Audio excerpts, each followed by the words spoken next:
আসসালামু আলাইকুম।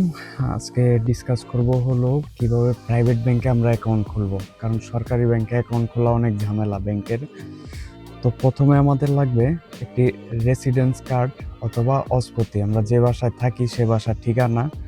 তারপর কোডিসি ফিসকালে, এটা খুবই ইম্পর্টেন্ট, এটা সবারই দরকার পড়ে। তো এটা নিয়ে আরেকটা ভিডিও বানাবো। আরেকটি হলো পাসপোর্টের ফটোকপি।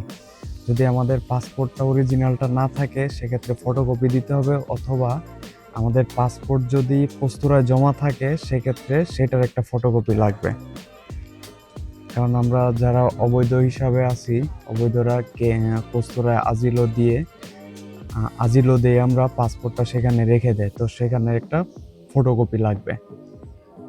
তারপর যেটা অবশ্যই দরকার সেটা হলো কাজের একটি কন্ট্রাক্ট। যদি কাজের কন্ট্রাক্ট না থাকে সেক্ষেত্রে ব্যাংকে বলতে হবে যে ভবিষ্যতে আমার কাজের কন্ট্রাক্ট হবে, অথবা সর্বনিম্ন একটা অ্যামাউন্ট সেখানে জমা রাখতে হবে।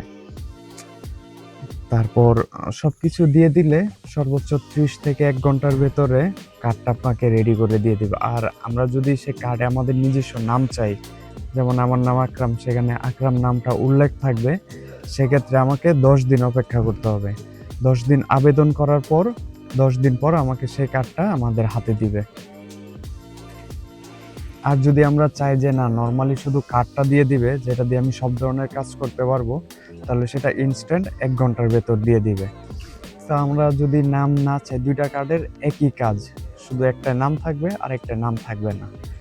আচ্ছা, তারপর আসি চার্জ কত টাকা কাটবে। প্রত্যেকটা কার্ডে বা ব্যাংকের নির্দিষ্ট কোনো চার্জ কাটে। সেক্ষেত্রে বয়স যদি 36-এর নিচে হয় তাহলে কোনো চার্জ নাই। কোনো ট্রানজ্যাকশন বা উইথড্রতে কোনো রকম চার্জ আসবে না।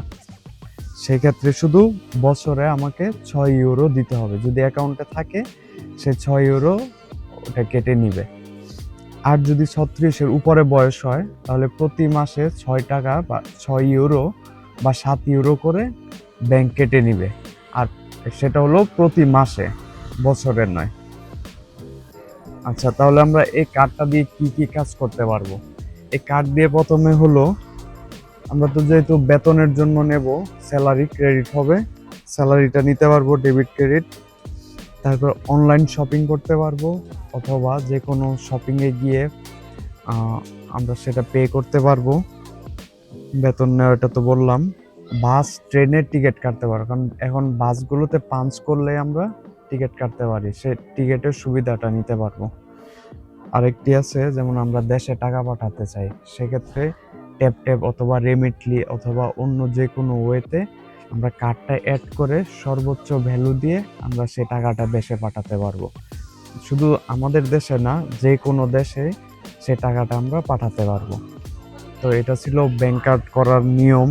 তারপরে হলো চার্জ কত টাকা কাটে, কত ইউরো। আরেকটি হলো এই কার্ড দিয়ে কি কি করা যাবে। আরেকটি হলো যাদের আমাদের কাজের কন্ট্রাক্ট নেই তারা কি করবে। তো কাজের কন্ট্রাক্ট না থাকলে ব্যাংকের ম্যানেজারকে বলতে হবে যে কিছুদিনের মধ্যে আমার কাজের কন্ট্রাক্টই হবে, সেক্ষেত্রে আমি আগেই, আমার ব্যাংক অ্যাকাউন্ট দরকার, ব্যাংক অ্যাকাউন্ট ছাড়া আমি কাজের কন্ট্রাক্টও করতে পারবো না, অথবা আমি স্যালারি পাবো না।